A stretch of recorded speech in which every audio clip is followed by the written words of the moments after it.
Bom dia, o meu nome é Mark Diniz Cruzeiro, represento a empresa Lenderbook Company.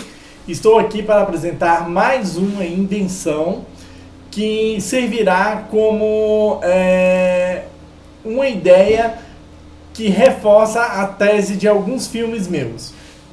Se eu conseguir patrocínio no futuro, eu pretendo inserir esses mecanismos que eu estou desenvolvendo como forma de entretenimento. Agora, se alguém tiver disposto como cientista a desenvolver esses equipamentos no mercado, sinta-se à vontade caso ache que exista uma viabilidade. Então, é uma apresentação pequena e eu vou começar nesse momento. Deixa eu retirar esse negócio e colocar na parte superior. Então tá, hoje eu vou falar sobre o mecanismo para efeito Tyndall. Para quem não sabe, o efeito Tyndall é um efeito que é gerado como um fenômeno de difração da luz, de refração da luz. Por exemplo, quando uma luz passa por uma substância mais ou menos sólida como uma nuvem, essa luz começa a se refracionar nos pequenos objetos que ela bate, e uma vez que isso ocorre, ela causa alguns efeitos que a pessoa que observou esse fenômeno chamou de efeito Tyndall. O que eu tenho a mostrar para vocês é um exemplo de como utilizar o efeito Tyndall. Vocês imaginem uma estrutura em que exista um raio laser. Esse raio laser, ele canaliza por um objeto, que são esses quadradinhos aqui. Cada quadradinho desse representa a espécie de um quase cristal, no qual ele não apresenta nenhum tipo de barreira para a luz. Apenas apresenta barreiras ou resistências quando eu desejo colocar essas barreiras dentro do segmento. Então vocês imaginem que eu coloque um raio laser incidente sobre um desses cubos e que eu coloque numa das laterais desse cubo uma barreira resistiva para fazer com que o direcionamento da luz seja guiado para outro lado, para outra lateral. Então imagine um modelo em que eu coloco o laser em direção ao objeto, ele é refletido, encontra com outra barreira, reflete novamente e depois ele encontra com a terceira barreira, aí depois ele entra o feixe de luz dentro do ambiente que eu desejo. Então ele vai sendo refletido e a luz, à medida que eu for inserindo, ela vai ficando aprisionada. Aí, dependendo do modelo Tyndall que você utilizar nesse sistema, você vai ter bastantes efeitos para fazer com essa luminária que você acabou de criar.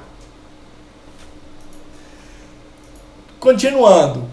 Agora imagine que você não tenha um circuito fechado e que você deseja deslocar um feixe de luz para uma determinada região e que você utiliza esse movimento desse feixe de luz como uma estratégia, como sendo um jogo no qual você vai encaixando as peças, ou seja, os quadrados que são quase cristais, e à medida que você vai encaixando, você vai guiando a luz para que ela chegue naquela posição que você deseja.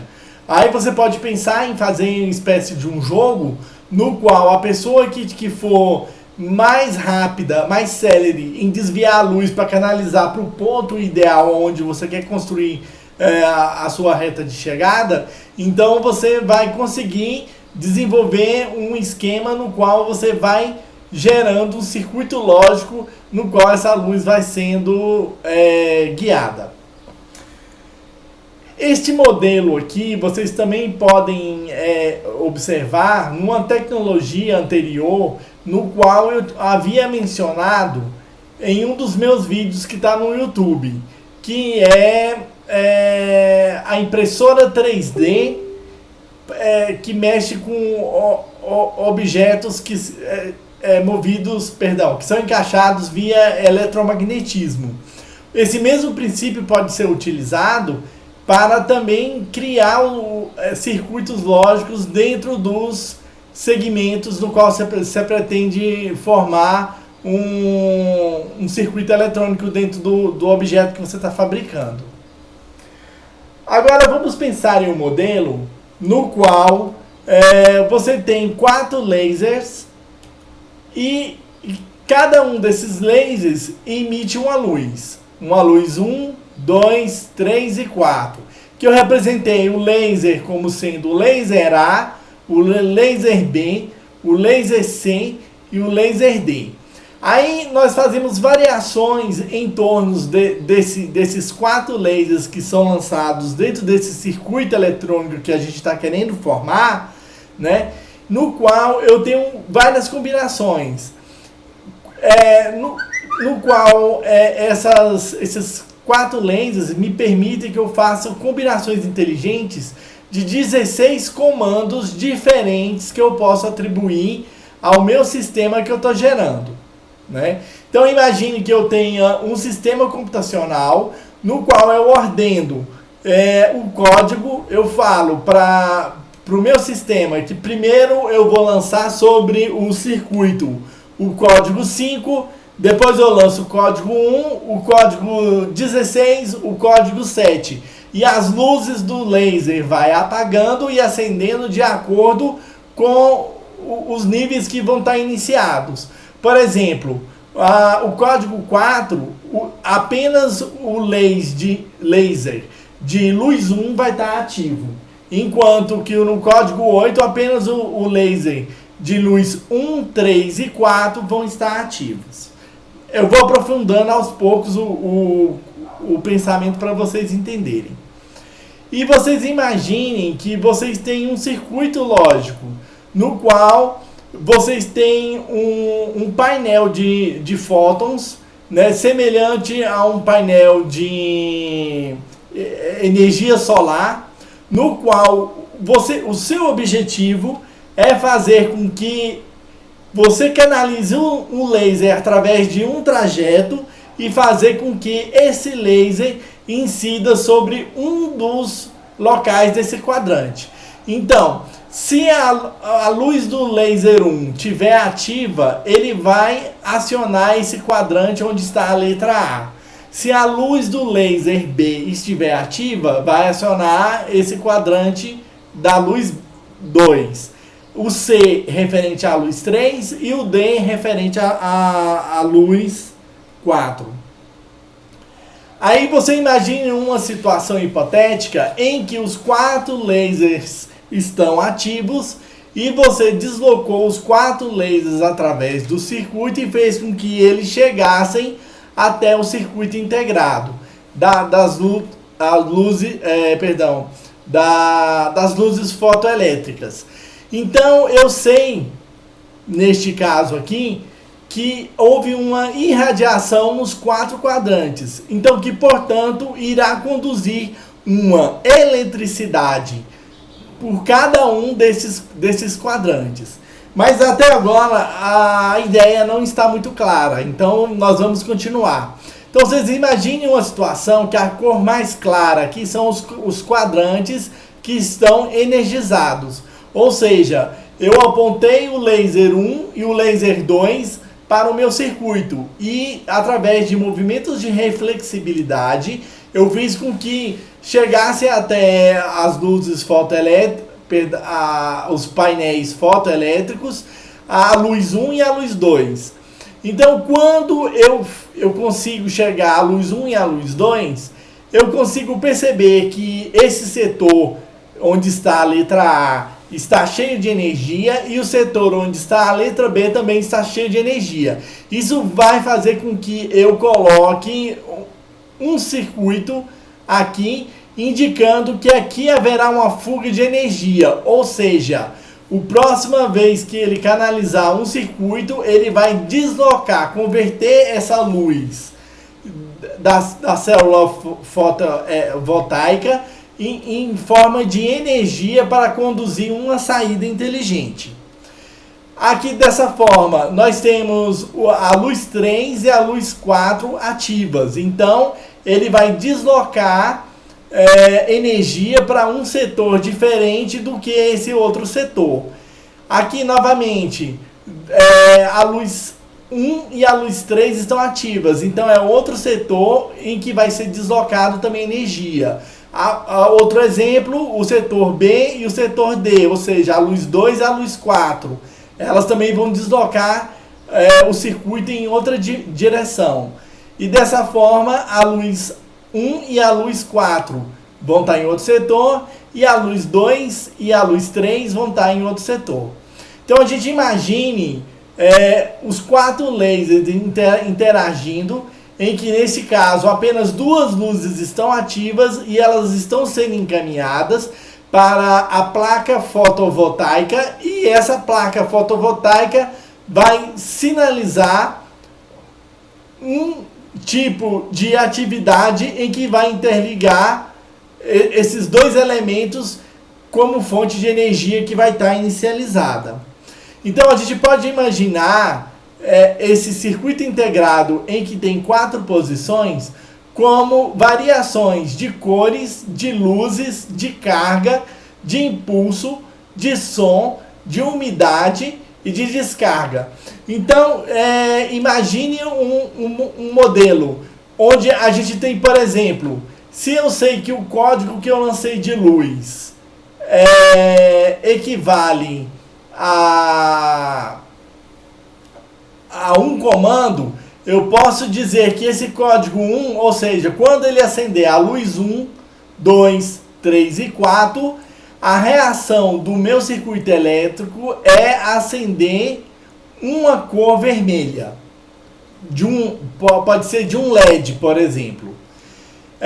Quando, por exemplo, eu mando ativar através do computador o comando 15, eu olho aqui no 15, vai ser a luz 2 e 3 que vão estar ativas. Ele vai fazer com que um LED roxo seja ativo.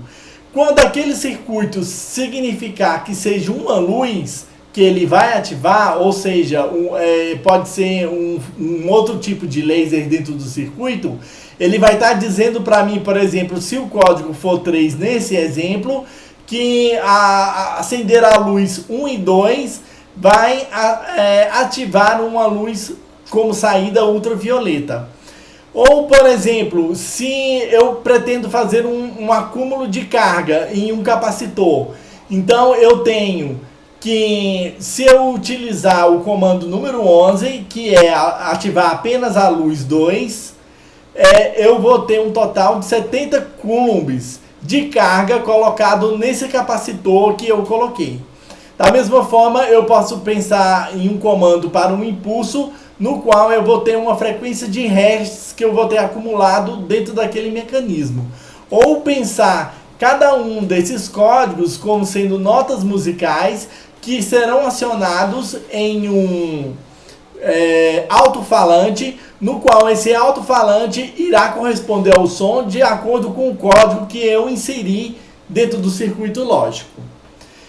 Da mesma forma, a gente tem exemplos aqui para umidade, que eu posso programar o circuito para corresponder a determinadas umidades específicas, ou para descargas de amperagem, né, no qual de corrente elétrica, no qual eu posso estipular que uma vez que o laser me dá um código, esse código é lançado como resposta para a minha necessidade.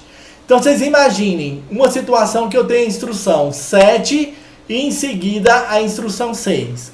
O que é a instrução 7? A instrução 7 significa que a luz 1 e a luz 3 vão estar ativas e as demais luzes vão estar apagadas.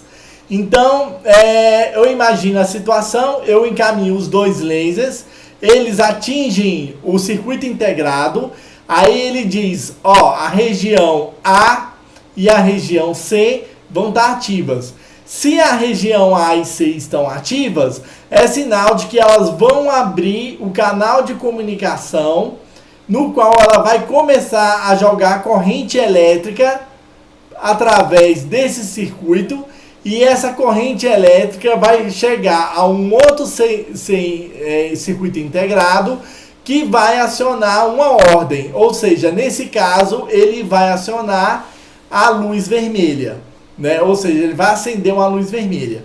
Mas só que para que isso funcione, vocês têm que pensar da seguinte forma: o primeiro comando ele vai apenas ser um liberador de portas. Então, quando ele liberou a porta AC, ele abriu esse caminho que foi construído de circuito elétrico. Só que essa porta, ela tem por natureza uma propriedade de ser aberta por, vamos colocar hipoteticamente, durante 1 segundo. Então, durante 1 segundo que ela foi projetada, ela pode mandar informações. Então, quando o laser manda a instrução seguinte, que é a instrução 6, que